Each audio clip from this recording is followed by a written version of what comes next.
Today's sponsor is Audible.com, who has more than 180,000 audiobooks and spoken word audio products. Get a free audiobook of your choice at www.audibletrial.com/shark.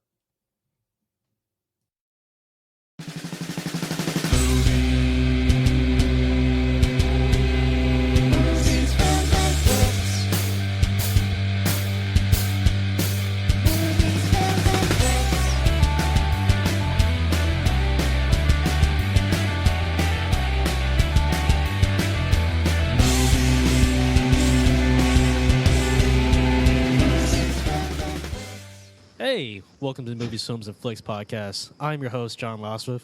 Joining me, as always, are my co-hosts, Mark Hoffmeyer. So, as you guys know, I enjoy running. And I was running a few miles yesterday, and I ran past this guy in a sleeveless shirt. He was wearing jeans. He was running the other direction. And I was like, hey, what's this guy up to? So I started following him. And, you started following him? Yeah. Okay. That's not creepy. You don't follow joggers? If they're hot. I think that's still kind of creepy. But continue with your story. Yeah. So you know, we're going through, and so I'm following him, and we end up going through this portal, right?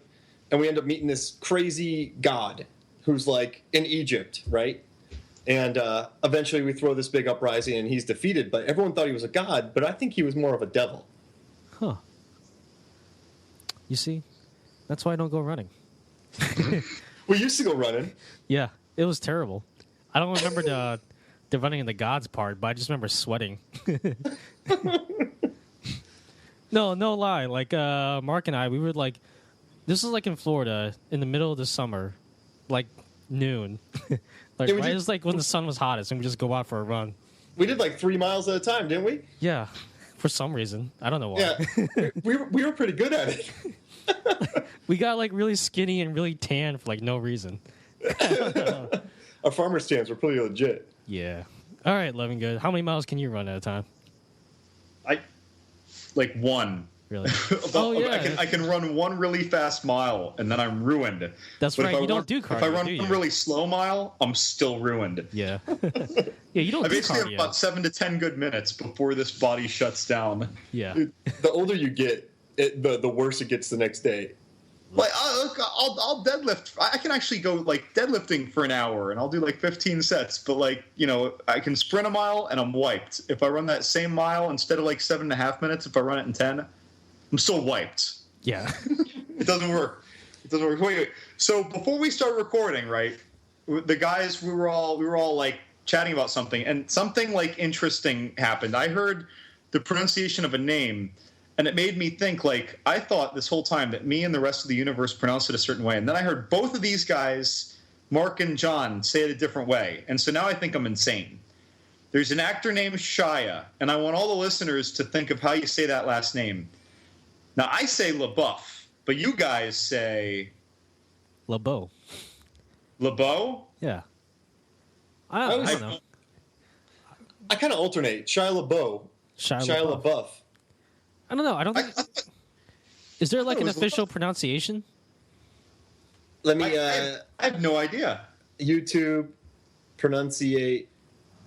Speaking of Shia, he's currently, as of the recording of this podcast anyway, he's currently streaming himself watching all of his movies. I think it's brilliant. Yeah, I don't know. That's like the inverse of Johnny Depp. Isn't Johnny Depp the guy who's never seen any of his movies? Johnny Depp? Yeah, he doesn't watch his movies because he feels like he's too awkward. He doesn't want it to get in his own head, like seeing his performance, allegedly. Oh, it's LaBeouf. LaBeouf? Is it okay? I mean, you guys really had me sitting here questioning, like, maybe everyone has always been saying it differently than me, and I never caught it. Listen, I've been saying LeBeau for years. I may be wrong. Like LeBeau, I don't care. don't get me wrong. LeBeau feels like that would be the correct, like, French pronunciation. But like, I don't know. It just we had a conversation episodes back about some other actor where I asked the same question. It turned out to be, what were you? Gyllenhaal. Folks, we're just solving the tough enunciative problems in the world of cinema for you, one podcast at a time. Today on Last Name Talk, we go in depth to LaBeouf. In Gyllenhaal. The first. I mean, that wasn't even a listener question. That was just me questioning what the hell we were talking about. Where did I get LeBeau from, though? I don't know. It seems like a legit French name, LeBeau. I mean, no one's ever questioned it, so people just roll with it. Yeah. Like, I don't know. Before he went crazy, I genuinely liked him as an actor. I remember watching him in that Disney movie Holes. Like a lot of people like that.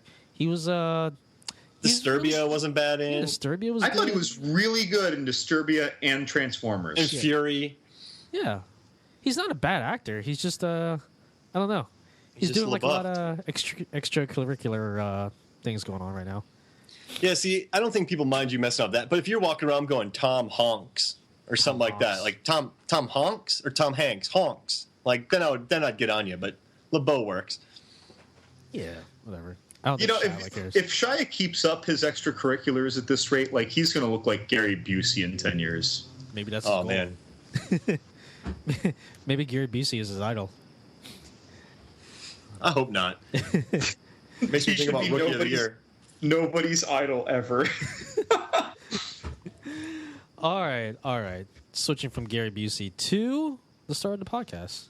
Levin Good, I think you had the first listener question for us this week, right? I do, but I think I dropped it and I left it with Mark. Oh yeah, Mark. That's right. So I got them. The first one is, could the crew from Predator defeat the aliens from Aliens? So basically, if the way I'm taking this question is, I'm looking at it more as the crew from Predator goes into, aliens land as opposed to them fighting the aliens in the jungle. You know what I mean? So I'm thinking they go to that spaceship that they went to in Aliens, or the whatever colony. Yeah. So can Dutch and crew defeat the aliens? I'm going to say no on this one. Listen, I love the cast of the first Predator, but they, with the exception of Schwarzenegger, got wiped out by just like one Predator. I feel like they wouldn't fare too well against the aliens. No, and I think they're too cavalier. They wouldn't prepare for the blood. They don't have any of the tracking. They wouldn't be ready for it. I think they would just go gung ho, and Billy would try to knife fight an alien, which wouldn't work well. I love it when characters get gung ho, but in this case, it's one of the few times when the characters actually go way too gung ho. You guys remember that scene in the jungle where just blindly shooting into the jungle? Yeah, exactly. And they leveled a football field worth of rainforest. I mean, that was amazing to watch, but it's not very practical. X number caliber rounds or whatever. And they hit nothing. Yeah. I mean, they were missing a lot more than they were hitting. Everything. Yeah. I mean, I wonder if they would have survived and they retired, they could have had a hell of a demo place. Yeah. Although I guess if they were in the aliens setting, I guess you wouldn't have a wide open a setting. They would be more able to hit their target, but still I feel like they would run out of ammo within the first 5 minutes of the movie. Yeah. And I don't think they would care about Newt. No. I don't think I don't know if Ripley's with them or not. I'm gonna say it's a good question. I thought that we were just replacing the Colonial Marine. Yeah. Okay. So you're thinking Ripley's there or not? Right, I just imagine that you eliminate Frost, Wierzbowski, Hicks, and Vasquez and all them, and you're replacing them with the crew that went to Guatemala. Oh, I don't think they would put up with Paul Reiser's crap. I think that Schwarzenegger would headbutt him with his cigar still in his mouth, and then that's just the end of it. And then they just go about their business. But I'd like to think that something really similar would happen to them, because they'd go in and they wouldn't know what they were getting into. So it's just when Apone and Wierzbowski are dying, and you see their screens and life bars go beep, beep, in Aliens when they're attacked in the tunnel. That would happen to almost all of the guys except for Schwarzenegger. And then Schwarzenegger is the one guy who comes back instead of 3 Colonial Marines, and then really listens to Ripley. But then Schwarzenegger adopts the Ripley role, where Schwarzenegger single-handedly goes and basically, leaves a bomb at the Queen, and then he's running with Newt cradled in one arm, like he's rushing towards the red zone in an SEC game. Like, I figure that he's a good grinder. Once he was willing to think for a second, he became a good survivor and a good troubleshooter with his Predator. So I think that, he'd get a good bomb going on, and he'd just, rush Newt for 20 yards. So we would never get the iconic scene, "Stay away from her, you bitch," from Ripley. She would just take it. I don't think in the 80s Arnold would have let a woman like outshine him. You know what I mean? Maybe he would actually say that line. I mean, he told the Predator, "You are one ugly mother." Beep, beep. You know, like, why not? Like, he could just use that same line on the Alien, which wouldn't be as good as Ripley's line. Okay, so and he would probably punch an alien in the face too. Yeah. Okay, so but you know what it would be like when he punched the Predator? Yeah. He punches the Predator, and then it just looks at him, and then it like does one of those weird like backhands and launches him 20 feet. Ugh. Yeah. Okay, so you guys think that Arnold would do very well in the Aliens universe? How well would let's focus on the opposite. How well would Ripley do against the Predator in the jungle? But it's Ripley from Aliens. So she has the knowledge that she had in the beginning of Aliens instead of the beginning of Alien. Yeah. She's prepared. I think that she's going to kick ass because she knows that there are hostile extraterrestrials out there. Yeah, she's gonna. I mean, if she survived Alien, not knowing what's going on, she'll be all right in Predator. No, hold on. Let's make her the Ripley from the first Alien, because Schwarzenegger in the first Predator movie didn't know he was up against a extraterrestrial life form. So yeah, but he could also bench press like 600 pounds. I think she would get to the chopper because she survived. Like in Alien, it couldn't get her. You know what I mean? And then she kind of suited up when the problems happened. I think she would trust Dutch, and I think she would be going away in the chopper. I think she would cover herself in mud. Yeah. Back then, I mean, I'm not saying that she isn't a gorgeous woman still, even like older. She's like 60, isn't she? She looked great in Cabin in the Woods. But she was like looking all cute, like in her tank top and stuff in the end of Aliens and stuff when she was putting Newt in the pod. It's like her back then, like all sweaty in a Guatemalan jungle. Like I think I can get into that movie. This sounds good. Like that's taking me to the Ghostbusters scenes. Yeah, seriously, I was about to say she looks pretty good in the Ghostbusters movies. Yeah, she battled Zool. Yeah. And like that Predator is not going to tower over her too much. Like she's 6 feet tall.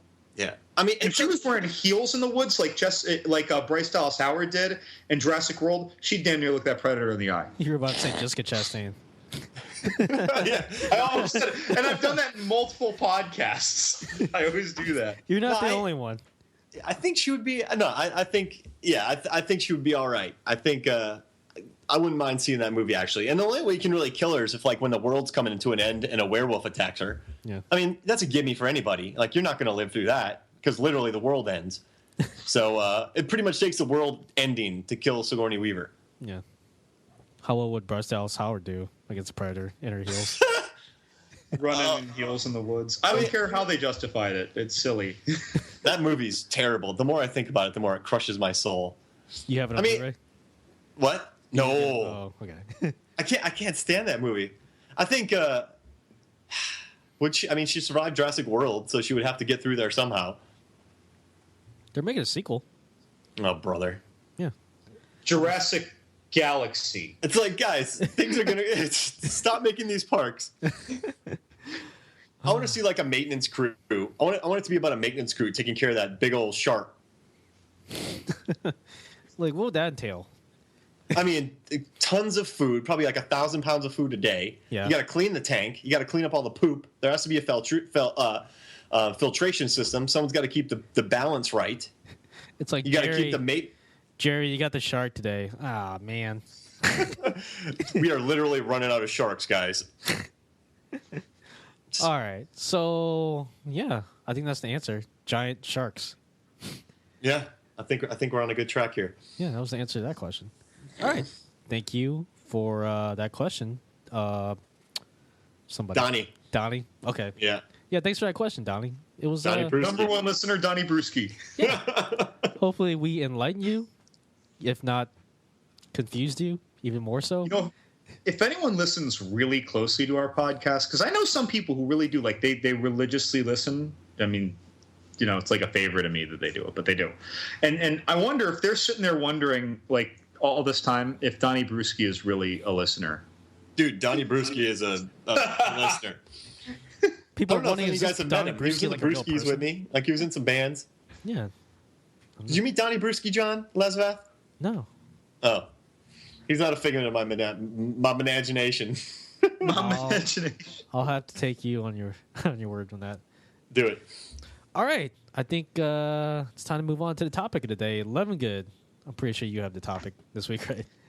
So I honestly don't know where this topic came from, but some time ago an article was put together, and it was who did Satan best? You know, who were in my case, I picked the number 12. Who were the 12 best people who played Satan, the devil, Lucifer, or any extremely devil-like role? And no, this isn't a list of every single role that could be linked to a devil-like or Lucifer character ever. So, like, people... You know, they get squeezed. Oh, you forgot this. What about Hellboy?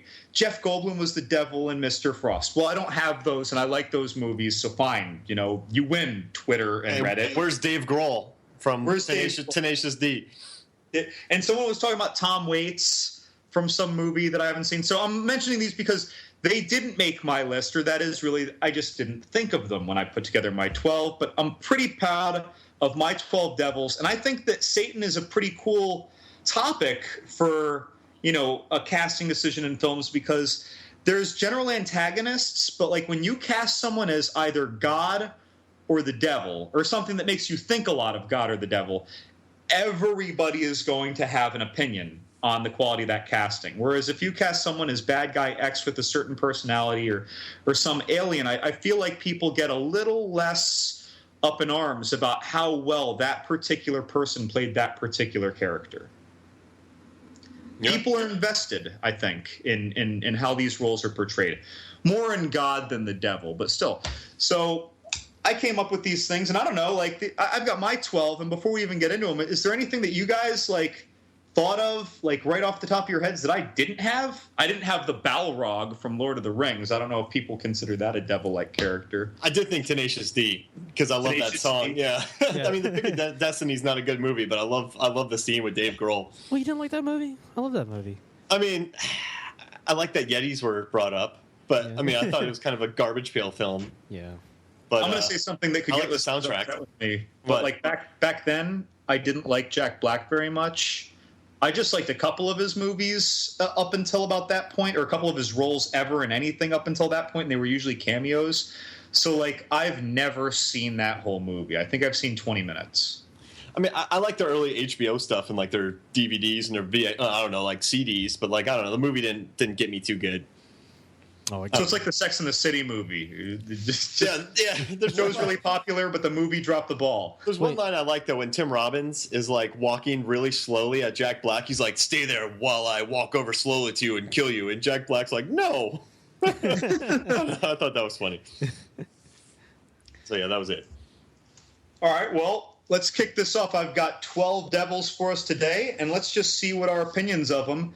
And I gave each one kind of a little sub-character. Our first devil is the man on a mission devil. And I remember seeing this in movie theaters with my cousin Ryan. Ryan, if you're listening. And it was Gabriel Byrne as Satan in End of Days, 1999. The scene that I remembered most, and I saw this when I was 18 years old with my 16-year-old cousin, is right after Gabriel Byrne gets possessed. He basically walks out of a restaurant bathroom, finds some super hot woman sitting at a dinner table, and she's with the date, and he just reaches over and fondles her and makes out with her, and she loves it, and right in front of her date. And I just thought, as an 18-year-old, that was the most badass thing I ever saw done. By a devil? By anybody. But then what he does at the end is really unnecessary of that scene. Like, it's like, you didn't have to do that. No, he right? He's the devil. He had to do it. All I'm saying is, if you pull that off, like the hottest woman probably in the city block of New York, right? And he pulls the fondle, and he reached into her dress too. It wasn't just over, and makes out with her. That is like bro level 1 million. So this is a bro devil, but then he blows up the place and walks away from it slowly, like with a snap, right? Yeah, he just snaps his finger. But, watching these clips again, I noticed that he has like a go-to angry look in this. Like, I remember him being cool. I think, I was 17 when I watched it, and I remember him being like kind of gangster. But now when I watch it, he has one look. Like, it's a podcast, so I can't do it. But like, he does just like turn his head and glower at the person. Like, that's like his devil look. And like, I don't know, I just wasn't sold on that. And then he beats up those poor priests. Like, he stabs a priest in the head with a cross, and then he literally punches the head off of another priest.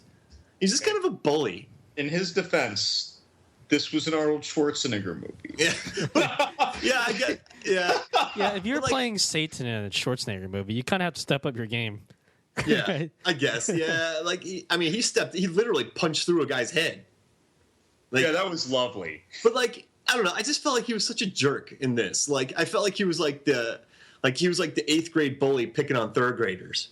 You know what I mean? And he was like kind of enjoying it. Like, he was acting all tough with like 3rd graders.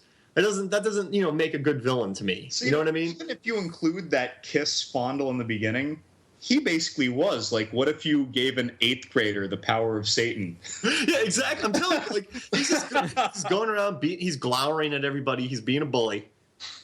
Like, I just, you know what I mean? Like, you're right. I feel like this is like his first time out. Yeah, that's right. There you go. He just got out, and like he's just like testing the water. Like, what can I get away with? And then when he goes back, he's like, "Bros, you can't believe what I did up there." And they're like, "Whoa!" Like when he's telling the little Nicky family of devils later. Yeah, exactly. So I'm in this diner, and I make out this lady, and I blow it up, and I'm like, "Oh my gosh!" He's no longer man on a mission devil. He's 8th grade bully devil. Right? Do you know what I mean? Like, he just kind of bullies people, man.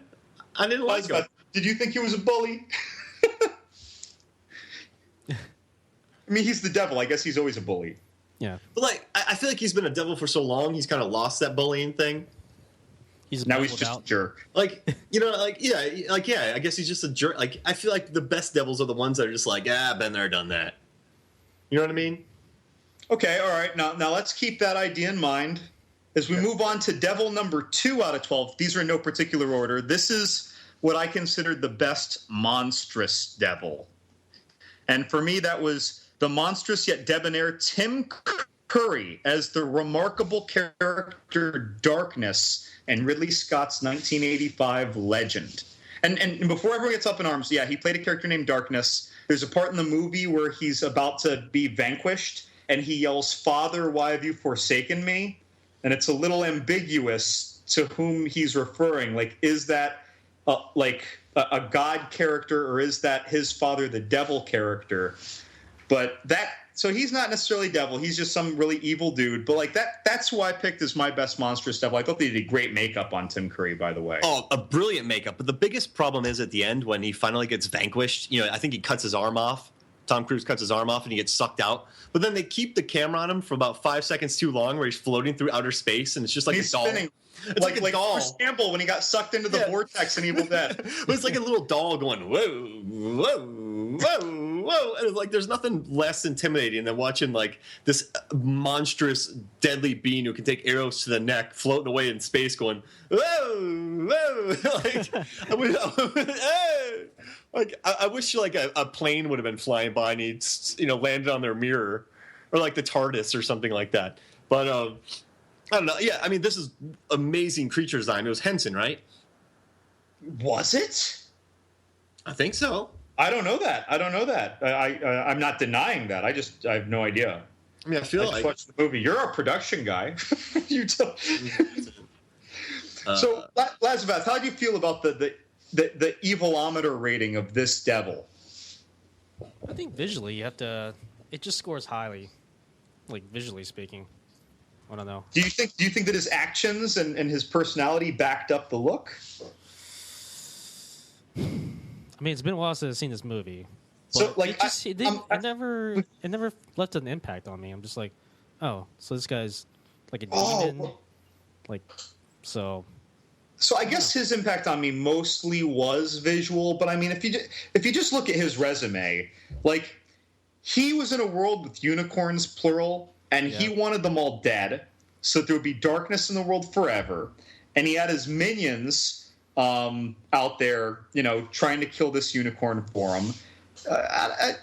He stole Tom Cruise's girl. We know that that's evil, especially in the 80s when everybody just hands down loved Tom Cruise, period. I mean, I think he was pretty twisted. Like, he's got to be on Santa's naughty list, like, forever. Yeah, I don't think it was. I think Henson did Labyrinth. Oh, yeah, Henson did Labyrinth. Yeah. I mean, he's just kind of, he, like, wanted this woman to Oh, you know what else I noticed in this movie? When he gets mad and yells at thunders. So he has to badass. Yeah, so he has to have some power. You know what I mean? Like, he gets mad because that the Lily isn't like responding to him. He's like, oh, and then so I mean, he's got to have some mythical powers. And it's strange though, because when you take that away, and whatever it is that he can accomplish by having the unicorn horn, right? But like, what did he do? He told a group of like 3 or 4 bumbling goblins what to do. Only one of which wasn't a screw up, I think. And then like he's managing some goblins. If you've seen Lord of the Rings, if you are the leader of like 5 goblins, you're not that powerful. And then like, so when Jack faces him, Jack was a peasant boy who basically picked up a sword early in his career in this movie, and then all of a sudden he's going toe to toe with some swamp hag and going toe to toe with darkness. Or, Tim Curry, that is, the devil in this. And, like, but what did this devil do that was supernatural other than making it thunder when he yelled? Like, he was like a Minotaur in a Dungeons and Dragons game, which, by the way, is a low to mid-level enemy, commanding a handful of goblins, which, by the way, in Dungeons and Dragons, is a low-level enemy. But, there's 5 of them, so fine, and they have some poison. That's dangerous at low levels. I'm just, like, this is a low-level Dungeons and Dragons adventure. When all said and done. Maybe he's like the devil's cousin's stepson. The devil's cousin's stepson. Yeah. You know what I mean? Like, he has like some sway, so he gets 5 goblins. You know what I mean? He doesn't get 10 goblins; he gets 5 goblins. And his dad's kind of like, his dad's like, it's my stepson, so he's probably up to something. He probably he was probably overreacting. He wanted to prove to everyone that he could get the unicorn horn. Like he was probably just a little bratty teenager looking to kill a unicorn and prove to his stepfather that he's worth something. Oh, that actually makes a lot of sense, actually. And so, like, at the end, when he goes into the vortex, that was basically his father, the devil, telling him to go to his room. Yeah. And that's why he was like, Father, why have you forsaken me? Yeah, they're going to let him float out there just to learn his lesson for a little bit, too. There's no goblins for him to command in that bedroom. Nope, none. There's no TV. There's no unicorns for him to hunt. And there's no Mia Sara for him to seize. He's just going to go listen to some, like, Pantera and, like, sit in his room with, like, blacked out windows and both. His dad cut the cord on his stereo. Oh, man. And it was before iPods. No, he killed all the peasants that sang rock and roll in his room. I like to think they use Zunes in hell.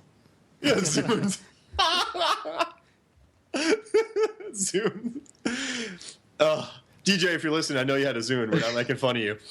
But sorry if I alienated any of our Zune using listeners. Sorry. All right, so what do you think? He's the devil's cousin's stepson? So he's no longer the best monstrous devil. He's the best devil's cousin's stepson devil. I like it. All right. Devil number 3, I have tentatively called the bitter ruler of hell. It's Viggo Mortensen as Lucifer in the Prophecy, 1995, back before Viggo was really popular. And I, for one, just loved the way that he portrayed himself. He literally perched almost like a cat or a bird or a vulture on things while he talked to you, which made him seem animalistic. But he spoke so calmly, and he was the badass who never had to tell you that he was a badass for you to believe it. And he's one of my favorites. The one scene that I thought was a little silly was when he was perched on that rock talking to Virginia Madsen, and then there's like his little helper to his right. And the little makes a noise, and he looks at his little helper and goes, and then the little helper goes. It was like a little lover's quarrel between the two. You know, like a rock. He had like a little lover's quarrel with like his little minion. But I did like that he walks up to Christopher Walken, and he's like, you know, you're up to some evil. He's like, that's my job. And then he rips out something from his gut, and then he burns up. Like, I liked it. He was just kind of like, you know what I mean? Like that's my favorite. He was just kind of tired. He likes to relax. He likes to yell at his minions, and you know he knows his place in the world. And tired's the right word too. Like, he really came off to me like the CEO who didn't even care about the money anymore behind the job. Like, this job was clearly like mentally exhausting to him. It's embittering. It's taking its toll. And he's doing all this shit because he like has to do it. He's not like Tim Curry where he's got these goals for darkness in the world, right? You know, he's none of these devils who want to rule everything or overthrow God. He's just like, all right, here's today's agenda. I just got to get through this until 5 o'clock so I can get home and have a scotch. That Balrog escaped. Ah, shit. The Balrog escaped again. Like, someone... Oh, good. That wizard is holding him off for a minute while I get over there. Hear this reaction.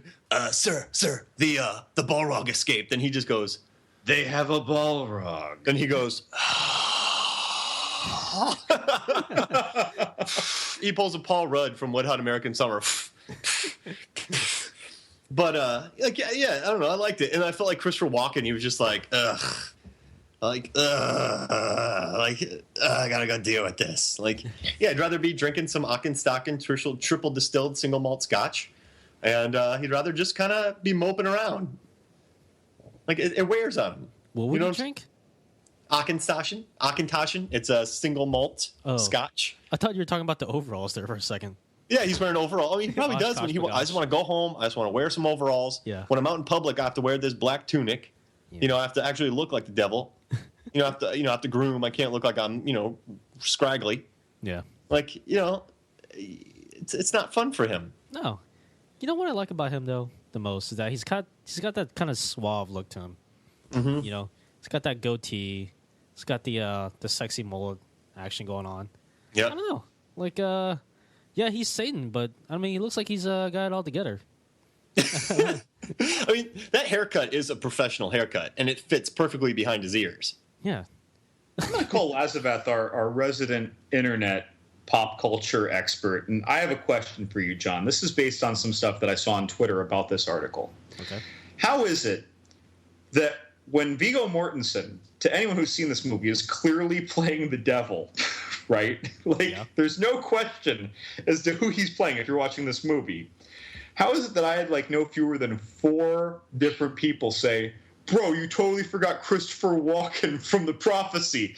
With regard to me saying who I thought were the 12 best devils in film, he's like, you forgot Christopher Walken.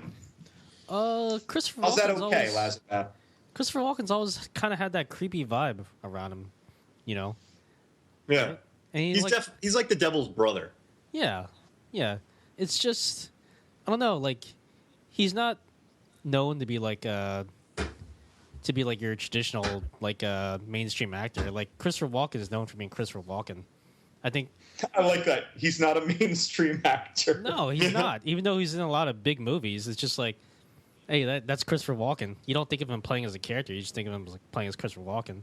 And he has to, because a different character might have a different accent, and Christopher Walken has never had an accent in anything. I think the reason why people associate Christopher Walken the most with that, with that character that you're referencing is that, I don't know, I guess for some reason people like seeing Christopher Walken playing like evil, demonic roles because like he just, plays into that so well. So that's probably why he got brought up a lot. I'm thinking. Aside from the Deer Hunter, I think my favorite role of Christopher Walken, though, is Catch Me If You Can. He brought a lot of warmth to that. Oh, God, I love that. And he reminded me of a nicer version of my grandfather. Nice. Yeah, but he still kind of freaked me out a little bit. I think we got a family going on here, guys. We got the bro devil, you know what I'm saying? He's like one of the children. And then we got the stepson. That's right, cousin stepson, yeah. And then we have, like, the father, pretty much. Or, like, the oldest brother. I picture Viggo as the oldest brother. So All these right, guys, all right. Well, so we're theorizing that these guys aren't the actual devil; they're just kind of sons of the devil. Yeah, going Rodney Dangerfield, right? Or Harvey Keitel. we're getting metal. Like we're getting metal. We're getting meta with our devil list. So that means that they either need a wife or a daughter character, and sister, for that sister or sister character. So we go to the sexiest devil I have ever seen, Elizabeth Hurley as the devil, and 2000's Bedazzled. Hands down, hottest devil. I can't think of a good exception to that. I mean, there's only one reason to watch this movie. I just said it. Brendan Fraser. Yeah. The B phrase. I thought it was a cute, entertaining movie with very low rewatchability. But like the first time I saw it, I really enjoyed it. Watching all the little monkey pod twists on the wishes that Brendan Fraser made. Yeah, and she's definitely like the sister that's just sort of messing with people. Yeah. And she's walking around in her red bikini with the snake over her shoulder and her red semi-bikini cheerleader outfit. But, like, it was never too racy, right? She got to be hot and then still, like, be taken seriously when she had a soft spot in her heart for him in the end of the movie when he made his selfless wish. Yeah. I don't know. I just remember Brendan Fraser being hilarious in the movie. Like when he finds out that he can speak Spanish, he doesn't realize it at first. Oh yeah. He was like, I can't speak in Spanish, but like the subtitle says, wait, I'm speaking Spanish right now. You find out he's like a Estoy hablando español. Yeah, I picture him running away from that. That was funny. Yeah. Or like I like him, man. When he turns into the NBA player, like he's like super tall God. now. But then he finds out he has like a really small penis now. Oh yeah. He was basically like the white redneckified Dennis Rodman. Yeah. I don't know. I mean, it's been probably a decade since I've seen that movie, but it probably doesn't hold up as well now. But I don't know. I enjoyed that movie when I watched it. I mean, I'm always down for the B phrase, and then like it was fun. I guess they tried something new. I saw this, I was 19, so it was a good time frame for me to just plain love the movie because of Elizabeth Hurley. Yeah. and then I probably saw it again in undergrad, or maybe once or twice in undergrad. And I really have only seen blips, 10 minutes here or there on HBO ever since then. I think I prefer to leave it that way. Yeah. I don't want to soil my memory of it by watching it all the way through and criticizing the shit out of it. Yeah. I think you're the first person I've heard say, I don't want to soil my memory of Bedazzled. Yeah. All right, okay. Let's get to a serious devil. We're gonna get serious. We're talking like the dirty uncle of devils that even the other devils don't leave their children with. Like no, not that Uncle Devil. We're not leaving him with him. And that's like the peevish, almost hungover with hell-like tasks Euro devil Peter Stormare from Constantine, 2005. And we've learned a lot. We've learned that literally thousands of people love this devil. That's true. Actually, as it turns out, today on Reddit, this happened. And if you want to search for something about Constantine, it's November 12th as we're recording. You can find this thing. It had like 800 or some ridiculous number of comments. Yeah, and we got like 30,000 views on our website today just from one comment about a peevish Euro devil. Self-plug! Yeah. but he was perfect in this. You know what makes this scene, though, for me, is I think he's very good. But what I also like about him is he has no idea where his kids are. And then he falls for an easy trick about self-sacrifice. But I also think it's framed beautifully. There's a scene where Keanu Reeves is centered on a door, like two doors that kind of open, and he's laying down on there because he had just slit his wrist. And then Stormare comes down, puts down a chair. You still see Keanu Reeves centered. Then he sits on it. Like, it's really good filmmaking. It's framed well. And then he's also like, you don't really like mess around with this guy. Like he's living it. Like he is definitely. I think you're right. He's like the guy, the uncle that you just want nothing to do with. Well, and when you first are introduced to him, before we see his face too much, like there's another great shot, and that's when you see Keanu slouched, and it's when you see his feet lower into the camera view, and they're uneven too. It's not like they're coming down together. The feet are uneven, and they're coming down. They're dripping this hot. I'm calling it hot, steamy tar. I feel like he was dancing on alien blood. Dancing on alien blood. Rob but when Zombie those loved feet it. came down, I really liked it. Yeah. No, it's a good shot. And there's a GIF on the page right here, and then he deals with Tilda Swinton, who's like a great actress, and like she goes to punch him, and he's like, "Oh, he's not with you anymore." Like I don't know. I just thought it was cool. I liked the way I liked how Constantine called him Lou, and then like I liked how he's like, "Yo, save Rachel Weisz's soul," and he's like, "Done." Like he doesn't really think things through too much, and I like that about him. But I think he's the one you do not want to mess with. So, you know how? So he just says, "Yeah, like done." Like it's so easy. Like he's a mob boss. Yeah. And we've seen him in so many movies as like the Euro trash, like Russian mafia boss or some kind of crime lord. He may or may not be involved in drugs or 8mm or whatever. He's always playing these like weird, sleazy night owl characters. And in this, right, he's wearing his white suit, right? He's got tattoos coming up from his chest to his neck that are really only hinted at. You have no idea what they are, right? I feel like they grow a little bit up his neck. They might move. And then you look at his eyes, and they are so red. It's like he's rubbing the hell out of them, like after a heavy bender from the night before. Like he's just hung over with handling hell's tasks. Like he's another guy who, not mentally exhausted, he is physically ruined by running hell. Yeah. I mean, like, the Godfather, he's like the James Caan of the group, like the hothead. You know what I mean? He's just tired by it. It's, he reacts poorly. He's always causing troubles in turf wars. I don't know. That's the way I see Stormaire's character. Yeah. Elizabeth, when was the last time you saw Constantine? I think I saw it in theaters. That was when it first came out. That was the last time I watched it. I walked away from the movie. I remember thinking I liked it, and I never thought about it again until now. When then all of a sudden, like everybody all of a sudden likes this movie. I'm like, really? Like the movie did poorly at the box office. So where were you guys before? I don't know. Yeah, it's picking up a lot. I mean, maybe like the TV show, you know what I mean? And then like the TV show kind of bombed, so people started rallying around that, and now people are saying that the movie's better. Like, it has a very loyal fan base, and they're very internet forward. So maybe they're banging the drums for all things Constantine. There were on and off. I won't say right at 2005 because the internet was just a different world 10 years ago, and I wasn't so into it. But I want to say that when I started getting more into it, like 09-ish, like there were a couple years where there was a lot of talk about doing projects, steamrolling off of Constantine in film or television. And it took a while for them to come to fruition. I feel like, though, they were talking about a Constantine sequel, and everyone just kept saying it won't work, and they never did it.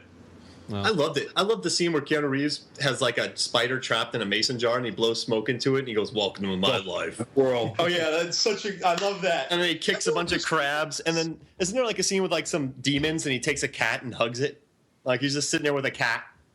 I know Roger Ebert loved the movie. Like, it's good, man. It's I well enjoyed shot.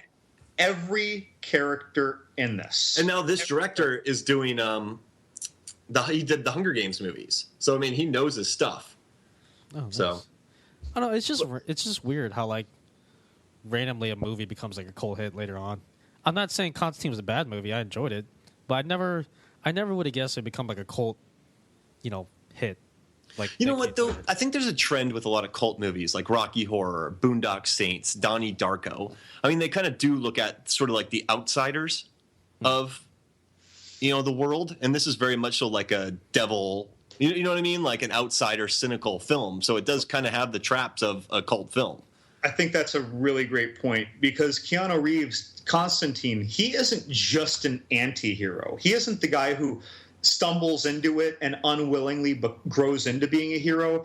He's a person who is – it's like he's almost cursed with this task. He's really just doing what he does to not go to hell, and because he resents the things that he knows are in hell. He's not doing it out of devotion. Yeah. He's doing it out of almost like an obligation that he resents. And then the whole soul selling involved in his character to have come back in the first place. Like he's not the guy you want to root for. It's just that this was all staged so well, and Keanu did such a good job, and the whole cast did, that you end up rooting for him. You end up liking this character. But yeah, he's not the guy that you think you're going to root for. Yeah. The one thing I do wish is when Peter Stormare comes down with his feet, I wish the portal's still open and you hear like techno music, like like he's coming from some club, and you just hear everybody scream, and like all the people are going ah. Like right as his dripping feet are coming down, a couple like blue ecstasy tablets around or something. Everybody scream, and like all the people being tortured. Ah! You look through the portal and you see like Calvin Harris at the DJ table. Like wicka, wicka, wicka, wicka, ah! Hey, I love it. I think It's very Monty Python-esque. All right, guys. Now, I think. By the way, Peter Stormare got the most love by a landslide out of any of my devils when I was pushing this around the internet for a couple weeks. Hands down. Huh. It was either him or obviously Liz Hurley was the second pick for some people. Well, that Peter Stormare is pretty sexy. I mean, that suit and those tattoos. Yeah. Those bloodshot eyes. Yeah. All right, guys. I think now is a good time to take a break. I think, we'll see you guys in a little bit. Peace. When I say pod, you say pie. Wait a minute. Whoa, what's Robert, going on, Kyle? take your headphones off real quick. Okay, sorry. John, what the hell is this? I don't know. Robert invited me over. And Yeah, I have don't no know. idea. This is kind of awkward. Are we Yeah. doing like a promo or something? I don't know. I wish he'd put on his pants though. Yeah, he's like dancing around. He's talking about Shark Dropper. I think he's looking for the baby oil. Anyways, Robert, what are we doing? Huh? What are we doing? What was that? What are we doing? I can put my headphones back on? Yeah. Oh, we're doing a promo for Shark Dropper. Oh, okay. That podcast we do that has improv, and we just talk about our daily lives and Oh, stuff. that's true. Yeah. I still wish you'd find your pants. Where can I though. find it? Oh, wait, are we supposed to wear sharkdropper.com? Short time. Welcome back to Movies, Films, and Flicks. I wish we were recording during the downtime. We had some lively discussion on burgers. A lot of burger talk, and then it went to weddings, Yeah. and then back to burgers. Sometimes I feel like we should just record ourselves when we're not podcasting. What happens on the break? Yeah. Ooh. What if that got higher numbers than our regular podcast? I mean, that's basically what the Shia LaBeouf talk was, isn't it? It's like, you thought we were random on the podcast. Just, we're trying to imagine us like being even more random. Like when Look. the mics are turned off. If I hold it in until we get to break and I fart when we're not recording, it's solid gold. I'm just going to say it. It's solid gold. It's a good thing you're in another state right now. Even then, that's no guarantee. All right. I think we have another listener question. Mark, you got the second one for us today. Yeah, and this one is from Donnie V. And you guys have met Donnie V. So he's real. Donnie V. He was at the wedding. Yeah, my cousin. yeah. Sorry, Donnie Mark. V. Yeah. So this one is, what movies that you know are crap do you still like? You know a lot of Donnies, Mark. I I know. Jeez Louise. Yeah, I just thought about that. I just did too. Don Vent the Sorry, Sink go ahead. what? Yeah. Donnie Whack, Donnie Brewski, Yeah. Don Moore. Did you just end up at a Donnie convention one weekend? Yeah, it was called Donnybrook. Oh. But I'm thinking Timeline, guys. The time traveling classic from Michael Crichton. Walker movie? Yeah, and like I've still never seen that. see, like it has Gerard Butler, it has Michael Sheen, it has Billy Connolly. It actually has like a really Ethan Embry, Paul Walker. Oh man, I feel like if I knew this, I would have actually watched it. yeah, and like, but see, the reason why it's not very good is Richard Donner directed it, and he also did The Goonies, and he was trying to go for like the same vibe as The Goonies, but with adults. So they're like traveling, and everyone's talking over each other, and they're all talking fast, you know. But it ended up just being like a really terrible PG-13 film involving a lot of references to trebuchets. But the whole thing just moves so fast, and it's so ridiculous, and like it's just not good. But I have the DVD, and I will watch it when it's on. Like I will never say it's a good movie, but it's like dumb fun with a lot of trebuchets. A lot of trebuchet talk. Maybe I do. You know, I mean, I love catapults, so maybe that's why I'm so into it. trebuchets. I loved the trebuchets in the second Lord of the Rings movie. Yeah. With that mutant orc leader who was kind of pink in color. He looked like a burn victim. Oh, and I had to get one thing out there. You are right about goblins becoming less tough because in the Battle of the Five Armies, there's this scene where two of the dwarves are like, "Oh, it's 100 goblins. We'll take care of it." And then they kill them all and show up later, and they're not even like bloodied. So I think goblins are really kind of going down the tubes now.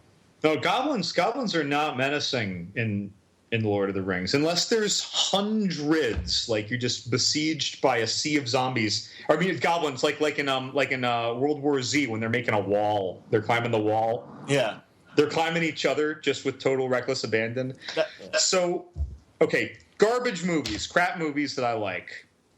It's really not fair for me to answer this because if anyone goes to our website and clicks the tab that says John's Horror Corner at the top, half of those movies are crap, and out of those crap movies, I love another half of them. I love so many crap movies. It's really not. It's not right. It's in your blood. Like, okay, look. By today's standards, almost every Van Damme movie is a crap movie. I love them all. I do. I love them all. Have you noticed, though, that the final bosses are really terrible fighters with really bad game plans? You know, you brought this up a while ago, so I'm going to go ahead and John Stockton you a little bit, and I'm going to say, like, how about that final fight in Bloodsport? Okay, so Chong Li, like, plays with his food, right? And then there's a scene, right? He doesn't block at all. But there's a scene where he blinds JCVD. It takes him like 3 minutes to get this powder out of his pants. He blinds JCVD. And for 3 minutes, JCVD's walking around blind going, ugh, ugh. He's like feeling out with his arms. And Chong Li's just chilling. He's like not doing anything. And then he ends up getting spun kicked into oblivion by a blind guy. And then in the Death Warrant, the Sandman, he literally opens up a furnace, stands in front of the furnace, gets Opens kicked. his arm, right? Yeah, and then he gets kicked into the furnace. In Double Impact, Bolo Young, who was Chong Li, he doesn't try to fight JCVD. He tries to crush him with a barrel. Like, he runs at him with the barrel. JCVD jumps over him, punches him in the back of the neck, and he gets electrocuted. So, like, you have all these world-class fighters, and they're making really terrible decisions. But I get what you're saying. The movies, you know, when we were kids, they were awesome. But now you watch them again, you're like, what? Like Cyborg. When I watch them now, I realize that they're crap. But those, they haven't lost their entertainment value for me. I still, like, 100% relive the nostalgia. This is not one of those movies where, like I mentioned with Bedazzled, like, I don't want to watch it again because I know I won't like it as much. Like, every time I watch a Van Damme movie, I know I will like it as much. If anything, it develops more. Is Punisher Warzone a crap film? General consensus. I want to say no. What do you think, Lazavat? Actually, no. I think for the most part, people liked it. It just wasn't a I commercial think that was a legit, well thought, like Hard R. Straight that was straight to video though, right? No, it was in theaters. Okay, I didn't even realize. But okay, so not a significant long-term release though. No, 2 weeks. Okay, but that movie, like it that felt like, okay, when that was advertised, I was like, this is a garbage can movie. Like, this is ridiculous. And then, you know, I see the trailer, I still think the same thing. And then after I started reading reviews and like seeing clips, and then, you know, eventually finally saw it, like, someone really cared about making that movie. Yeah. Like, and you can tell, you could not like the movie and tell that people were really trying. They weren't just making a movie for a paycheck. It was bloody as hell. And Lexi Alexander, the director, she directed the hell out of it, I think. I think for what she had, she made a very insane film. But it's touching. Like that scene where the brother bashes all the windows with his own body so his brother can't see himself. Like, you know, these devils that we're talking about, this family, they wouldn't do that for each other. Our Meta Devil family. Yeah. What about Our you, Meta Movie Devil family? Okay, so I'm probably going to get some disagreement from you guys on whether or not this is actually a bad movie. But I've had a lot of arguments about the quality of this movie over the years, so I'm going to consider it a bad movie. Not because I think it's a bad movie, because a lot of people I know consider it to be a bad movie, but I'm going with A Knight's Tale with Heath Ledger. Whoa! That is an Bettany. awesome, I epic know. movie. That's why I keep telling people. But like, that's a very good film. It is I've had- absolutely a million miles from Oscar Town. But that movie, as silly as it is, was brilliantly silly. That was like Shaun of the Dead silly for a medieval movie. It's at People's Choiceville. the main thing that came up with like the people I argue with is just like the soundtrack. It's just like it just kind of tripped them up. I'm like, really? Like you're gonna get that's gonna, make you think like it's a bad movie. I think it gave it personality. Yeah. I don't know. I love Heath Ledger in this movie. It's my favorite Heath Ledger movie. Yes, over Dark Knight. I love those scenes with all those knights who can't get on their horses, and he just kind of hops on and he gives them all a saucy look. Yeah, when he's wearing his like extra light alloy. Yeah, exactly. I love Paul Bettany's character, the Chaucer. the crier. Yeah, Chaucer. Like he was just so great in that movie. I don't know. There's just like great performances all around. The Shannon Sossman was good. She was beautiful in that movie. She's always beautiful. The name of the antagonist, his name escapes me. Rufus Sewell? Yeah. Oh, he was great. From Dark City and stuff. I was listening to a podcast by Empire Magazine, and they were saying that like every character he plays is rakish. Rakish? And I was kind of like, I guess that's true. Like aside from maybe Dark City, but he's always like a rakish guy. Yeah, he's someone you wouldn't want to step on. Yeah, he's always kind of like snooty and rakish and like kind of prissy, but like tough. He's like a rakish. It's the only guy I can describe as rakish. Kind of like it. It was cool seeing Heath Ledger's character. Like he was just like your classic goody two shoes, like farm boy trying to become like something greater than himself character. And it was just like I don't know. It was just something very comforting in that. Yeah, just the way they presented it too. It's like these naive little dreams, but it was presented with humble beginnings and very very doable steps, credible steps. It's stock. It's definitely a stock character, but Heath Ledger plays it so well in this movie. I think everyone did a knock-up job. And granted, look, when I was a kid, well, not really a kid, but when I was a young adult and I saw that movie and I heard that soundtrack, I was kind of taken aback by the soundtrack. Like, how are you playing this, late 70s and 80s rock in a medieval movie? But then, 5-6 years later, I'm looking back, it's like, I really like this. Like, I was just loving it. And I realized, maybe for people younger than me, that was a good contemporary connection to a movie like this. And maybe for people much older than me at the time, because I was at a weird in-between age. I was in my early 20s.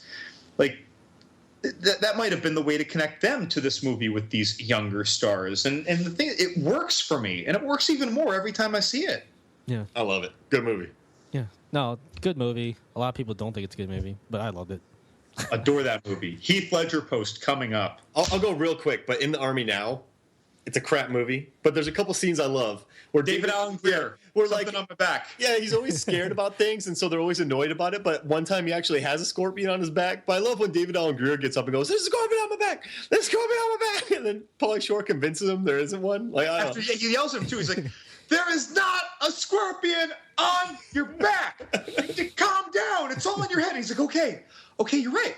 Oh my God, it's all in my head. This of course it's not." And then he turns around, and then Pauly Shore just batting his arms like crazy to knock the scorpion off his back. And then he goes, "Suck." And then the scene with the rocket launcher, he's like, "Suck on this a one time." He shoots it backwards. Dude, and Son-in-Law. Oh yeah, Carla Gugino too. Yeah, and there's a terrible scene where he has rollerblades, and then he rips the sides off and barely puts any feed for the cattle. But he rollerblades down. But I don't know. I mean, I don't know. For some reason, in the 90s, I love those movies. Every cow ate 5 kernels of corn. Yeah, he did not do a good job feeding those cattle. What about Encino Man? Oh, dude, I think that's a good film. Yeah. Dude, they do the dinosaur dance at the end. It's not a good film, but it's not a bad film. I don't think we should use the word film when we talk about Encino Man. Movies. I thought Brendan Fraser was good. Yeah. I do think maybe The Jury Duty. That's not a good film. Where he's trying to win Tia Carrera's love. Yeah, that one's not very good. He's prolonging the verdict. I will always love those. Suck on this a one time. Well, I think that answered that. Mark, you want to... Suck on this a one time. We got 18 answers to that question. What crappy movie do we still like today? All right, thanks again to Donnie V for that wonderful question. You're Sure. probably more confused now than before, but that's what we do here. I sure hope Movies, so. Songs, and Flicks. Yeah.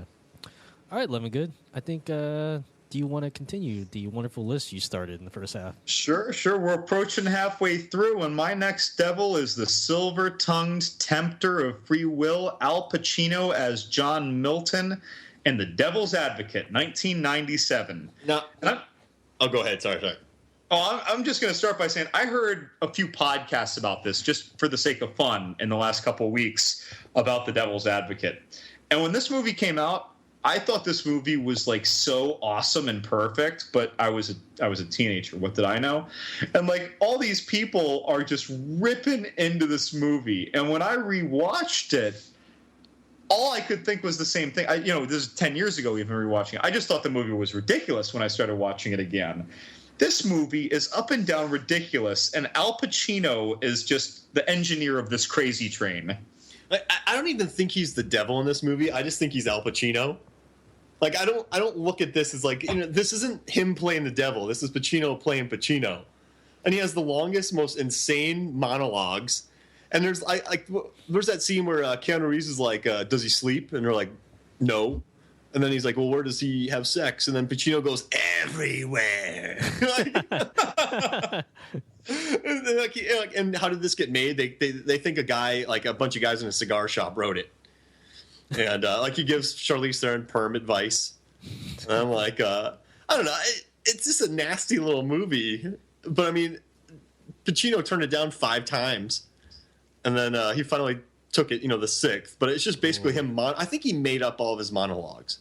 Like these monologues cannot be scripted. Like Is that there's why no he turned it script down to like the previous 5 times? They wouldn't let him do like his own monologues. They must, because he must have gotten more control or something. I know Taylor Hackford came in and rewrote the script because it went through a bunch of changes. But this guy, I'm looking at like the IMDb quotes, and his monologues take up like the entire page. Like he's like, "Don't get too cocky, my boy. No matter how good you are, don't ever let them see you coming. That's the gaff, my friend. You got to keep yourself small, innocuous. Be the little guy, the nerd, the leper, the shit-kicking surfer." What? And then he goes, "Look at me." He's like, "Underestimated from day one. You never think I was the master of the universe, now would you?" But everywhere he goes, he is the center of attention. So here he's saying, histrionic. Yeah, so here he's like, don't be that guy. But then everywhere he goes, he's just like, ah. I don't know. He is like the, what is he? He's like the loud uncle at the parties. You know what I mean? Like he's like the boisterous uncle that's been selling cars. Well, he's got something fun to say. Yeah, exactly. He always has something fun to he's so off the wall. Like he's speaking Spanish to some Puerto Ricans on the subway about banging the dude having his wife, banging some other dude across the hall. He's speaking in Chinese to some other guys threatening him. Which, by the way, if you rewatch this clip of him speaking like Mandarin or Cantonese or whatever, it's like you can tell if you really watch closely that he's not saying it. It's like someone doing an Al Pacino impression while saying something in Mandarin, like "What was war, Chongwen?" Like I don't know I can't even do an impression of him, but it's like if you watch his lips and you really listen to the tone, like that's not Al Pacino. That sounds like someone doing an Al Pacino that's moderately convincing. You think the Spanish, I'm not sure. He probably said the Spanish. Yeah. But that Chinese, I'm not buying it. Do you think whoever did the Mandarin voiceover in the Al Pacino accent, do you think they got paid double than what they usually do? Oh, yeah, because not only did they have to speak Mandarin, they had to use 2 accents.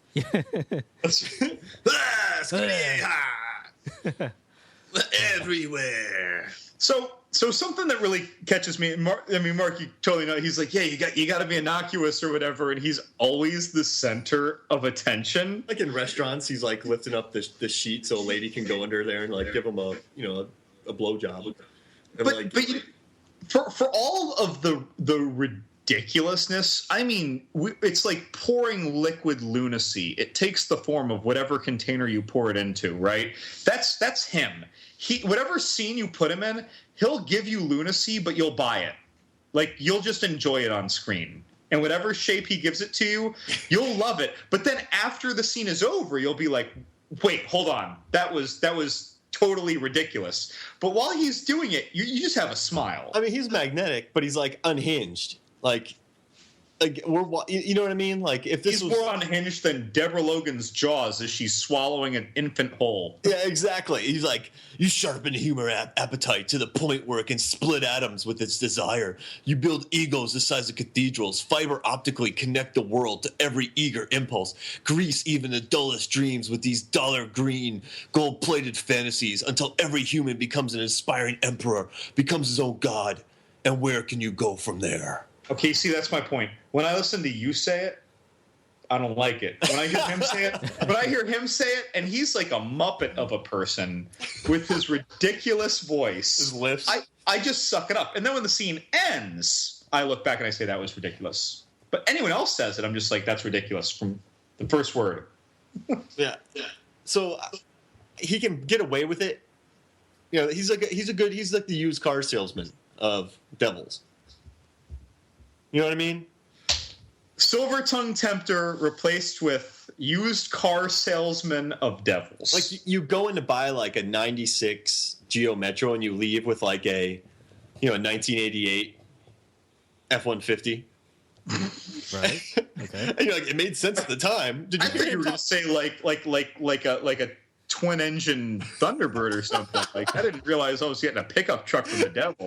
No, he's just like, it made sense at the time. That there is the devil that went down to Georgia if it's a pickup truck. And then the guy's like, Pacino, you got to stop underselling people. Unless anyone has any final Al Pacino jokes. Al Pacino, Dunkachino from Jack and Jill. Hey-o. Dunkachino. Have you seen that movie?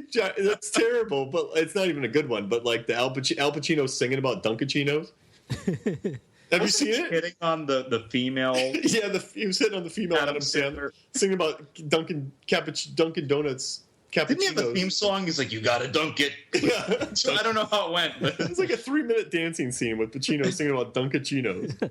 he does a lot of weird dancing. He's like the Sam Rockwell of film that can't dance, because like even in Any Given Sunday, he's doing a little dance thing. No one will ever tell him he's a bad dancer. Because he's Al Pacino. I'm just dancing. Everywhere. It's beautiful. It's like we're all doing our horrible impressions of Pacino. He's like flamenco dance. His hair's poofed out. He's done that in a movie. No, I'm thinking of Dustin Hoffman from the Meet the Family or Meet the Fockers. He does his best dancing when he's blind. Scent of a Woman. Then he really danced. Yeah. But that was his only debonair character ever. Ugh. Speaking of devils that are not at all debonair, Robert De Niro didn't shave for a month, didn't cut his hair for 3 years, and didn't cut his fingernails for a year. And what we got was the old school, smooth but extremely weird devil that De Niro depicted as Louis Cypher. Oh, gosh. In Angel Heart, 1987. Smooth in a way, but super creepy. And you get tetanus from those nails, or hepatitis or something. I like how he's like, it's a dime store thing. Like Mickey Rourke says he uses like a dime store trick on him with his name, Louis Cypher. Lucifer. Oh, gosh. But you know what my problem is? I was going through some clips today, and Robert De Niro, which we've talked about with Scorsese documentaries, pulled a total Billy Zane. He's always sitting. Yeah. Oh, man. So remember when we said Billy Zane is in Raging Bull back in the day? So basically, Billy Zane's ripping off De Niro from Angel Heart now, because they just sit around in their later movies. But in this one, he's just sort of sitting around, and he's talking about slugs leaving a trail, and he's dealing with eggs, and like it's just a very stylized. Like I felt like it was very acting, and I felt like De Niro was like, "I'm going to be here for 3 days. You're going to feed me while I'm acting, and I'm going to keep that cane." He came in with the cane. It was Like they have to feed him when he's acting, so the egg part. But like the egg thing, like the devil's working eggs. He's just sort of sitting around. Like he's one of the greatest actors on the planet. But I did notice he Billy Zane's his role. Lazabeth, did you ever get to see the weirdness that is Angel Heart? No, I unfortunately didn't. So this is a movie that got Lisa Bonet in trouble. Oh. The sister from the Cosby Show. Yeah. She got in some serious trouble for some kind of voodoo dance down there in Nolans. She let it all hang out. Pretty much, man. She got down and dirty back then, especially considering her wholesome role in the Cosby Show. Yeah. Little did we know that back then Bill Cosby is like shaming her for what she did. Oh my gosh. Full circle. It took 3 decades, Cosby, but she got you back. De Niro plays the long game. Well, I don't know. I just think that Mick Rourke was in it, and he was like the normal one, which is always odd.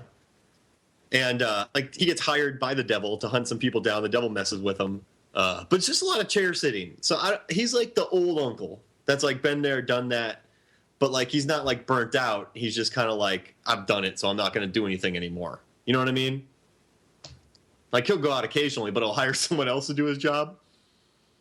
He's like the bitter patriarch, almost like King Conan. Remember at the end of Conan?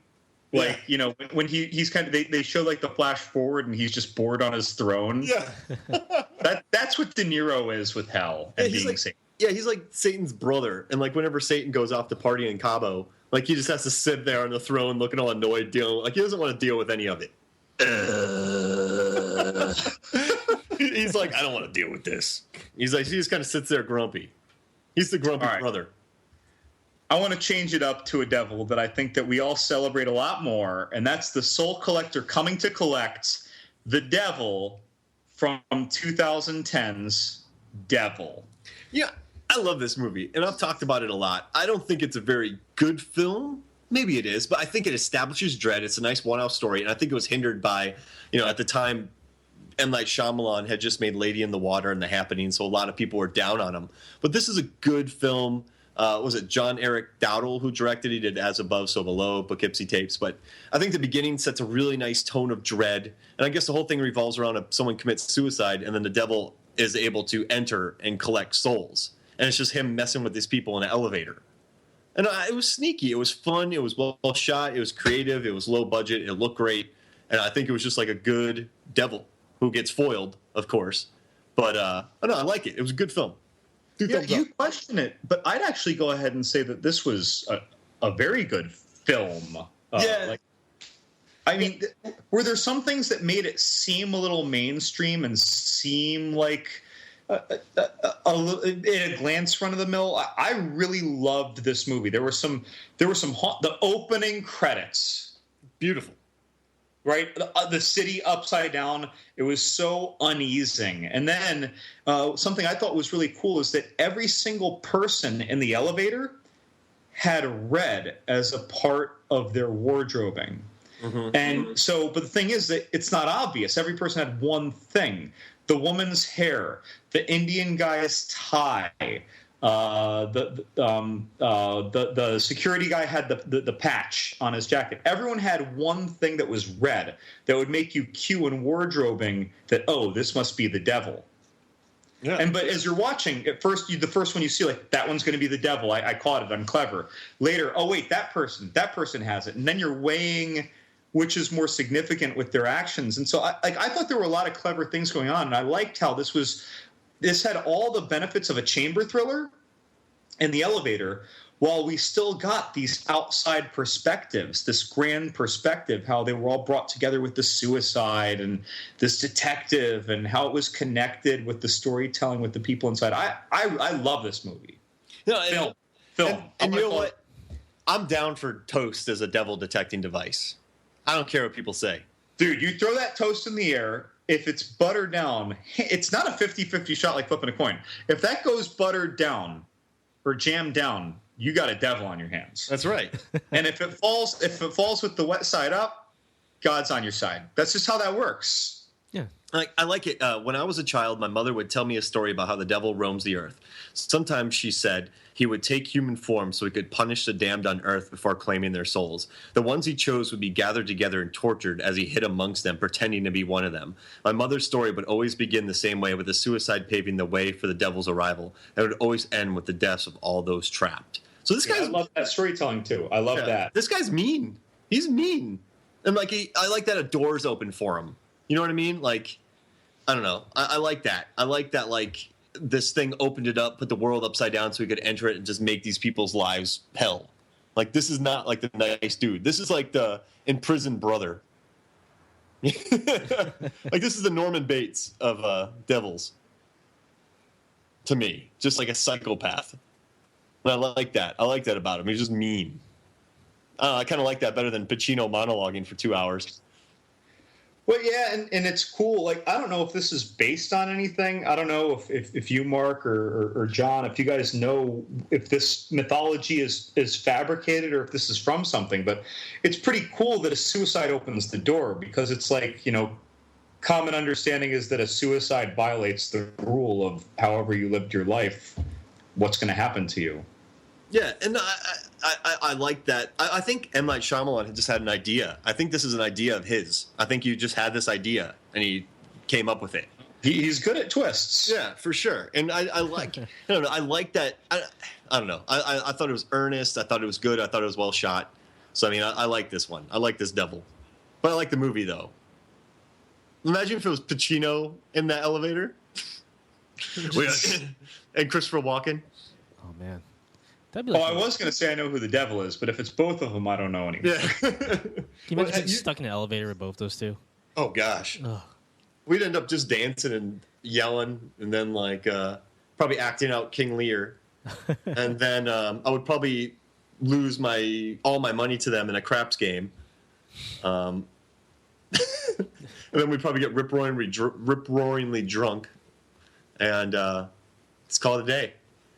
Actually, it sounds like a good time. Yeah. I have a curious thought, because this is one of the more, I'm going to say, magnetic films to movie lovers, in my opinion, and so far of the movies we went through. Like, how many times do you guys think you've seen this movie? 7. What about you? What do you think? Half. You mean 3.5, or half of all the viewings everyone's ever had ever? Here's the thing.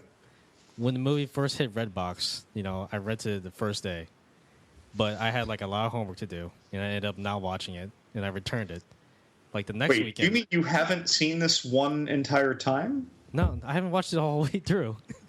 I'm just telling you, like, oh my god, this is such a travesty. No, I always tried Redboxing it, but it was always like something came up, like you know, the night like I Redboxed it, and it's just like, whatever. I really thought we were all going to come up with numbers like half a dozen. Like, for me, it's got to be like 6 times. No. Yeah, it's got to be. It's got to be like this movie. Like, I'll rewatch this just for like one little glimpse of one thing, but I'll watch the whole movie because I think it's solid. I just like the beginning. Even if you don't watch it, just watch the beginning. It's creative. I mean, it's a little obvious because the world's upside down, but it's a very good beginning. Well, it's weird. Like, every time I try to watch a movie, like, I get like super busy all of a sudden.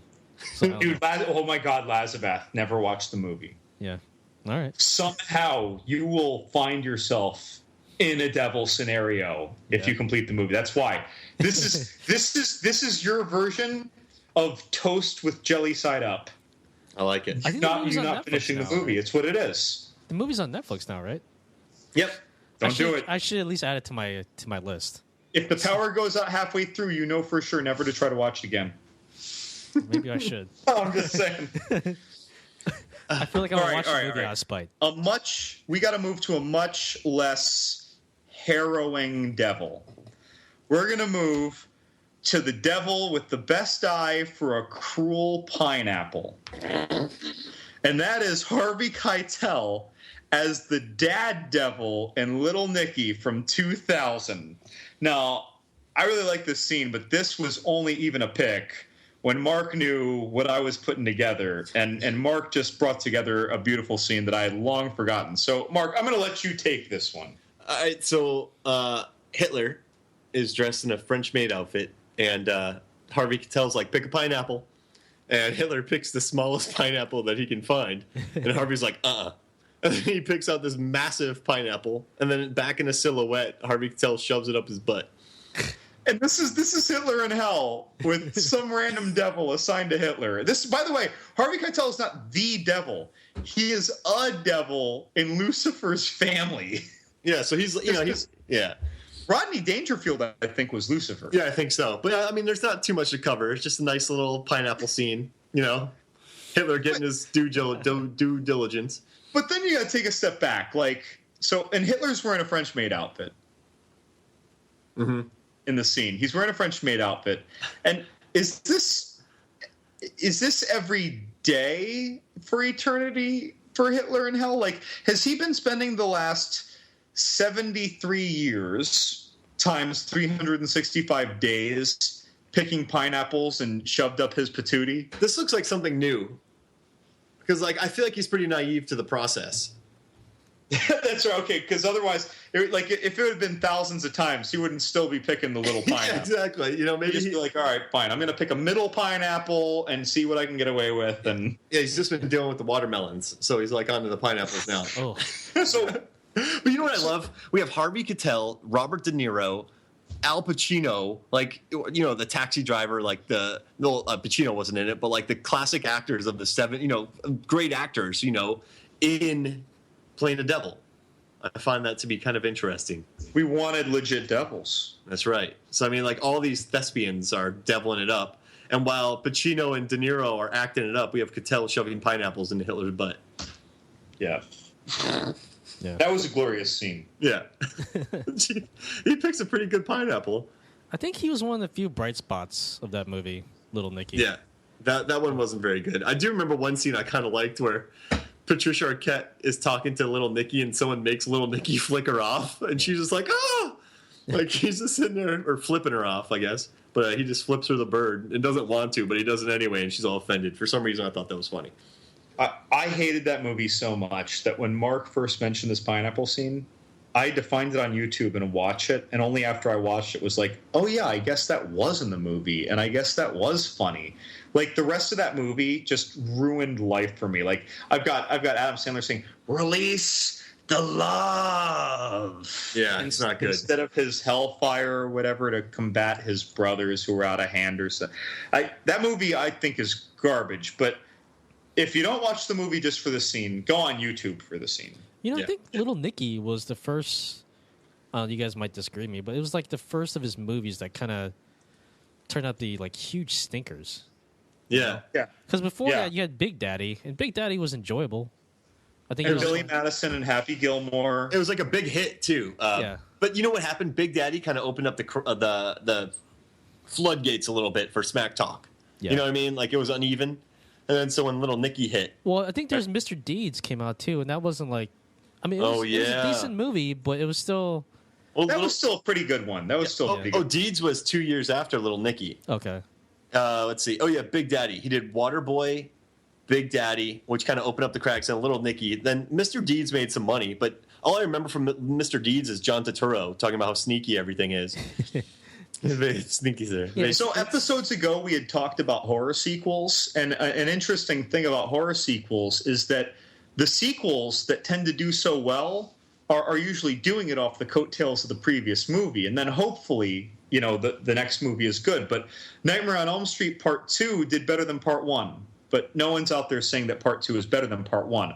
Part 3 did better than Part 2, and everyone was saying Part 3 was the best sequel. Part 4 made more money than Part 2 or Part 3, but that was the first one people said was bad. But everyone kept coming to the movies because Part 3 was so good, and they came to see Part 3 because Part 2 was so cool and interesting and changing the face of the game. So, I mean, people come sometimes to the next movie because of how good the previous movie did.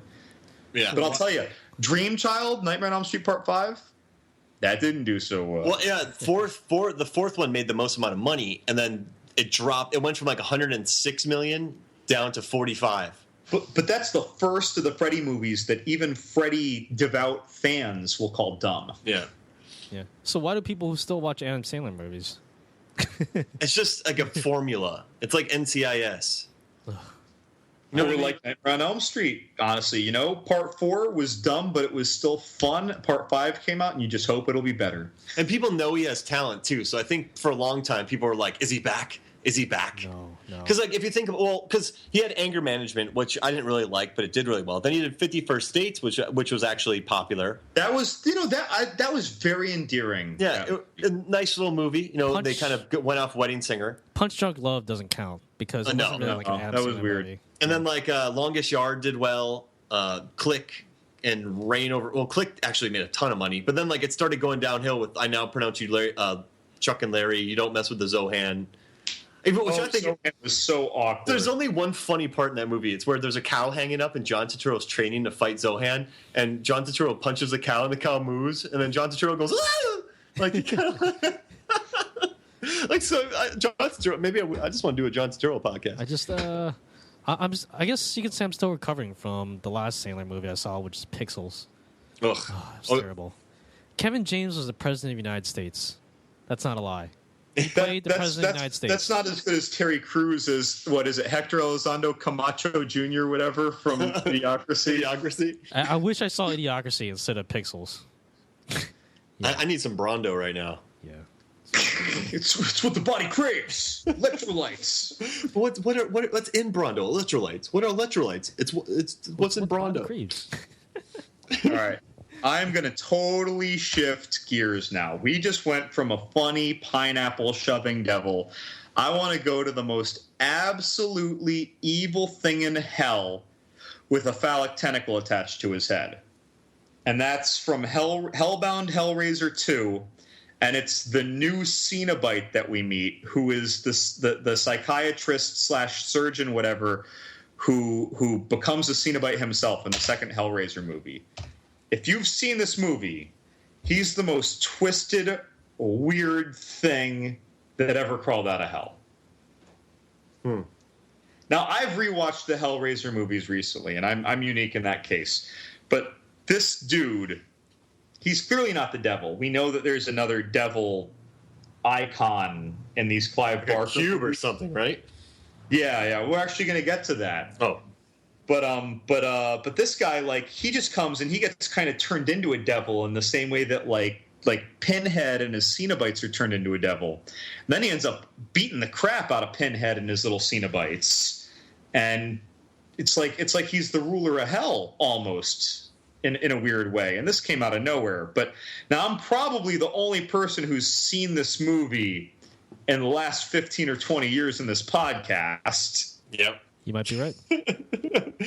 But if you guys just trust me for a moment and you Google search this, even if you haven't seen it, right? You do a Google search, like, you listeners, for the Chenard Cenobite or for, Cenobites Hellbound Hellraiser 2, you're going to see something that looks so insanely weird. And I can only tell you that its weirdness is perfectly paralleled by the evil, because he's got this weird phallic tentacle stuck to his head that drilled into his brain. He's got weird little tentacles that look like the Audrey 2 growing on stalks coming out of his hand that are stabbing people in the face. This is the weirdest thing ever.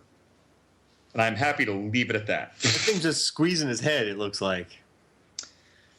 Yeah, so it lifts him up like he's flying. Oh, I see it, yeah. It lifts him up and moves him around throughout hell. So evidently this tentacle is miles long. Jeez Louise. Doesn't make any sense. Can he walk? He doesn't. His feet never touch the ground once he becomes a Cenobite. Does he kick like JCVD? No, he shoots tentacles from his hand like Scorpion. Oh. Get over here. He's the weirdest thing. It looks like there's a Lego of him. Someone made a Lego out of him. I'm looking online. Never mind. That's glorious, though, that someone did that. So to jump to something, it's older, but it's a little more mainstream. So Jack Nicholson, of all the crazy sons of bitches in the world, has actually played the devil once, and he, in fact, played, not so surprisingly, the most lecherous devil ever.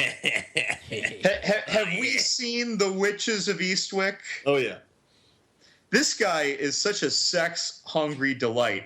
And back then, like in 1987, he is a weird guy with a receding hairline and an awkward ponytail, and he's not in good shape, but he is rich and charming. He gets with Susan Sarandon, Michelle Pfeiffer, and Cher. He's got a scene where they're all laying in bed together. That's a successfully lecherous devil. He's a silver-tongued bastard.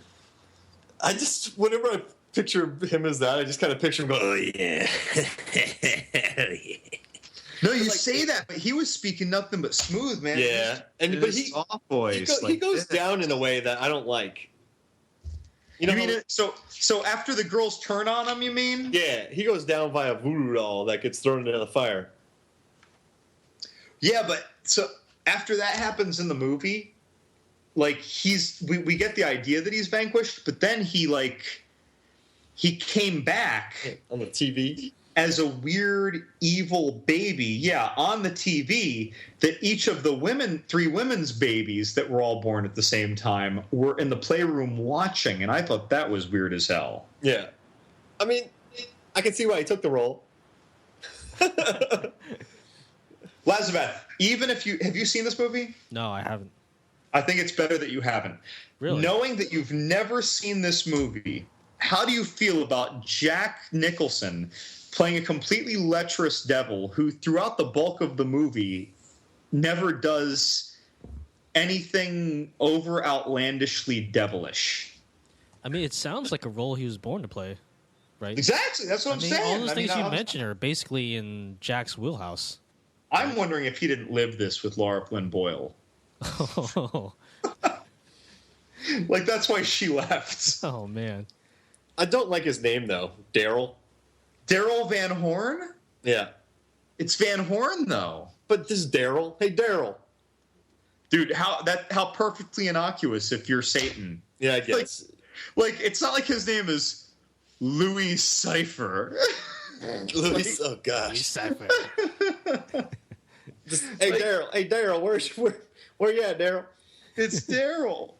There was one really cool thing too. Before his character entered the movie, everyone was talking about the new guy who moved to town, and no one could remember his name. And it was a neat little tidbit about like his supernatural mystique is that everyone could remember one or two things about him, but no one could remember his name. Something that I just thought was cool from a filmmaker perspective. By the way, I rewatched this just for this podcast because I hadn't seen it forever, and I'm like, I'm going to throw Jack Nicholson in here, and I'm like, I barely remember what he was like. I mean, do you think he's a silver-tongued devil, or do you think he's lecherous? Well, maybe it's more like he was like magically enchanting these women because he was getting three inordinately attractive women interested. Now, he was saying all the right things like on screen and doing all the right things, but come on, nice guys of the world. We know it doesn't work out that way. There's a lot of bro devils. But he's not a bro devil, though. He's not a bro. He's not? No. When he does it, it's not like the bro talking to like a dumb 16-year-old or like Stifler in American Pie 2. Like those girls are like, oh my God, I totally like this. He's like, I do too. We have so much in common. Let's go talk. And like, oh my God, totally. No, it's not like that. Like it's semi-credible, but you think there's got to be a little fairy dust sprinkled over these women's heads before it works. So he's like the second oldest brother next to Viggo Mortensen. He's got something going for him. But you know what I mean? Like he's under Viggo. Like he's not like full bro. You know, like he's older. He's under Viggo. He's above Harvey Keitel. Yeah. Like his pineapple like shoving days are over. he did that for his first 2 million years. I don't. It's that pineapple is a young man's game. Yeah, I'm done. So that's who's the young one in here? I guess it would. I don't picture Pacino doing it. Maybe Stormare. Yeah, Stormare would love that. What about Viggo? I think good old bro level Gabriel Byrne would take over on that. No, I feel like he's like the teenage years. Oh, Gabriel Byrne is? Yeah. He's like 8th grade. Yeah. Given too much power. So yeah, you think Stormare? The youngest? Maybe. I don't know. Or maybe, I like it. Yeah. Wait, so who? So my last devil, before we open the grounds for suggestions of things that were omitted, is the weirdest thing of all, and it is in fact Clive Barker's least devil-like devil. In the Hellraiser movie, Clive Barker's god of hell, as he called it, was Leviathan, which was basically an oversized version of the puzzle box that hovered over the labyrinth of hell and shot rays of darkness. It's about as abstract as you can get. Like, the reason to include this in the Devil podcast is because it is as absolutely weird as the devil can get. Yeah. Like, there's no sense to it. It's not explained. There's no explanation for it. It doesn't directly interact with anybody. Is it really the puzzle box? Is it not the puzzle box? Nobody knows.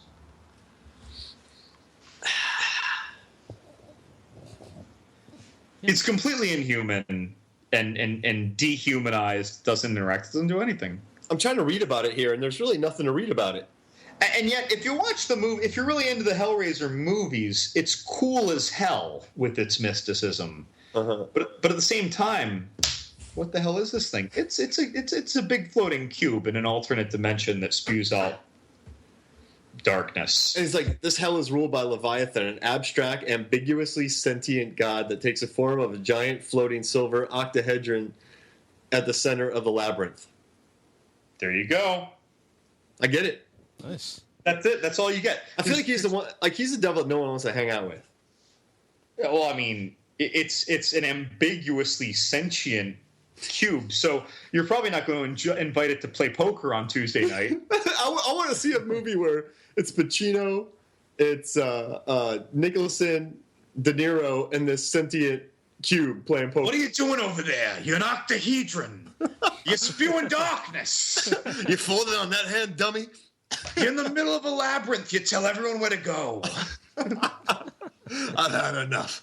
You've got the wrong idea. This is like me having never done a Pacino impression and not knowing what I sound like, trying anyway. You're natural. I keep wanting to just go skibbity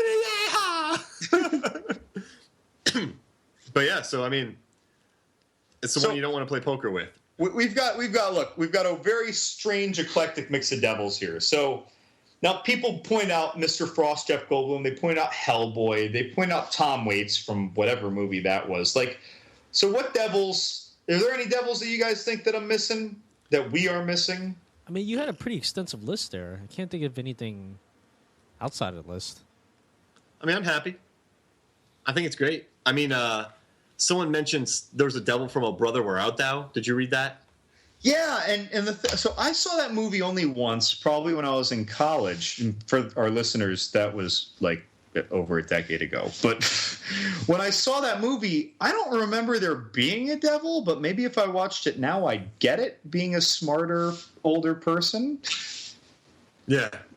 No, I mean, but I know that one guy sold his soul to the devil to play the guitar, but I don't know. I'm happy. You brought in my favorite devils. I got to make some jokes about Pacino. I got to talk about devil.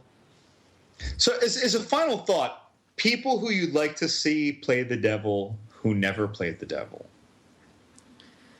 Huh. Let's see. They wouldn't overact. So does that mean Brad Pitt is out? Yes.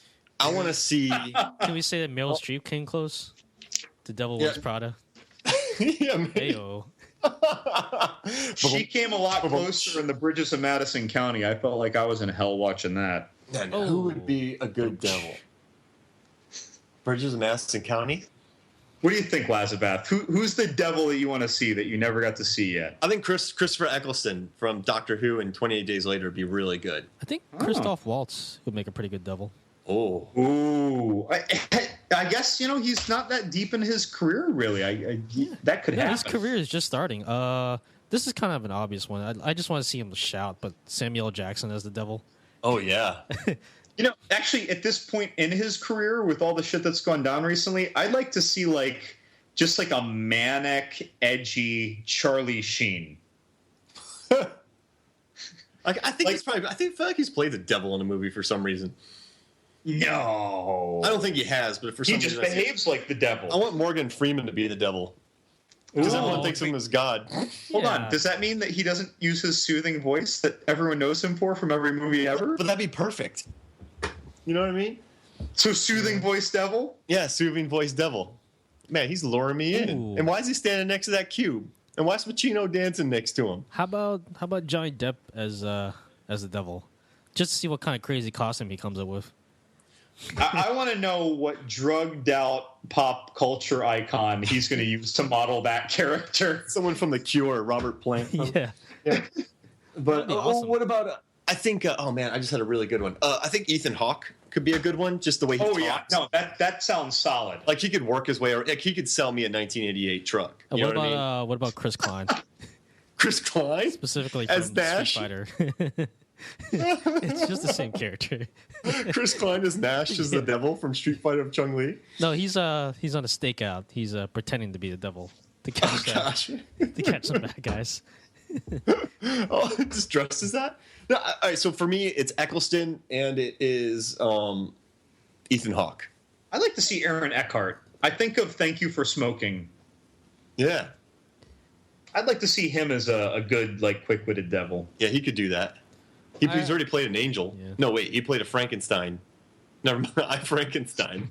I gotta stick with Christoph Waltz. I think that would be an amazing. That's another really good pick. Yeah. Yeah, I like that a lot. I want to see Christoph Waltz do it, though, with no blatant charm. He always has blatant charm.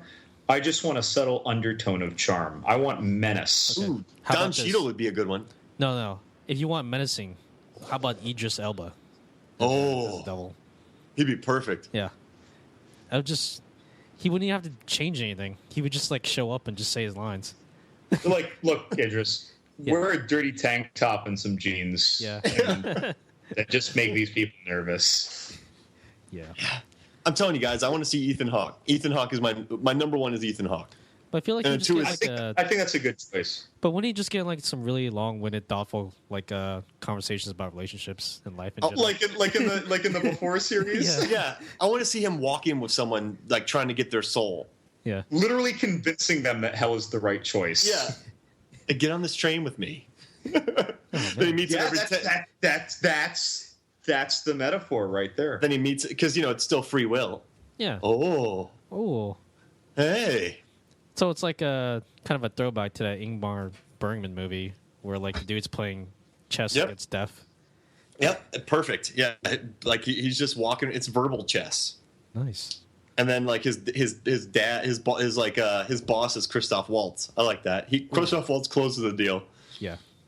Like when you buy a car, you deal with one guy, and then the closer comes in. Like Ethan Hawke opens it up. I'm going a lot back to car sales here, but you Ethan buying Hawke a car? opens it up, and Christoph Waltz steps in, and then Idris Elba. Yeah. Sounds like a car dealership I would never want to go to. I think we have covered an irregular amount of ground with Yeah. actors and devils. Yeah, I'm happy. All right, guys. I think once we start talking about car dealerships, I think now's it's always a good time to start wrapping things up. Yep. But I think before we sign off, I think we got some plugs to make. Yeah, check out my used car podcast. It's called Used Cars by Hoff, and I just basically go to a used car dealership every day, and then I talk about it on the podcast. Go over and give them 5 stars, guys. Hey, by the way, the podcast Crash Palace gave us a nice shout out in their most recent podcast for our support on Twitter and Facebook of their podcast. So I'm just returning the love. They've been nothing but kind to us. And I just recently listened. They were doing war-themed horror movies. Like Dog Soldiers and the Outpost series. That was their new episode where they shouted out Was to us. Pans So it was pretty part of the conversation? I'll have to check that out. Yeah, and then just head to iTunes, rate and review. Let us know what you think. Sure. Yep, and both movies, films, and flicks with an X.com and sharkdropper.com for your best podcasts and articles and film. Blog Talk Radio. Yeah. That's where you can stream us, by the way, for free, folks. Yeah. Always for free. Maybe. That's right. Who knows? We'll see. Yeah. So for my co-host, Mark Hoffmeyer. Kurt Russell. You're not even trying at this point. Nope.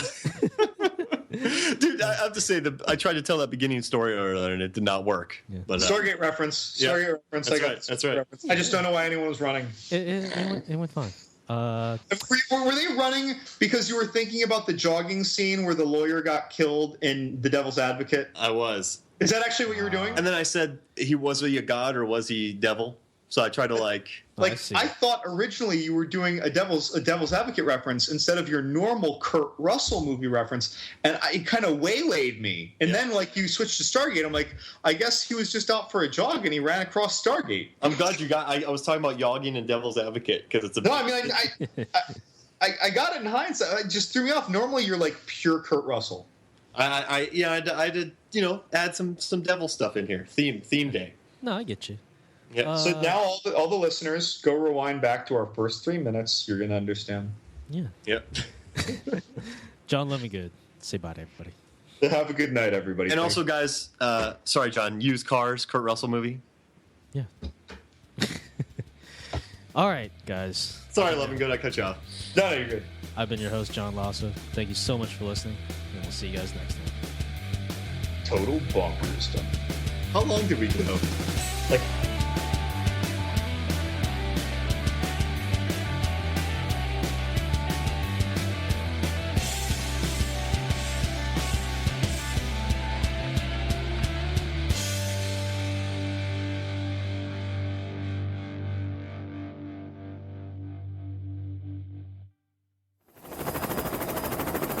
Above the target.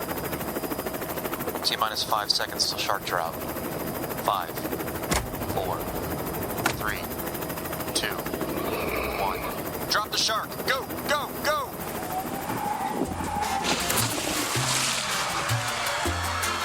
This podcast is a Shark Dropper Studios production.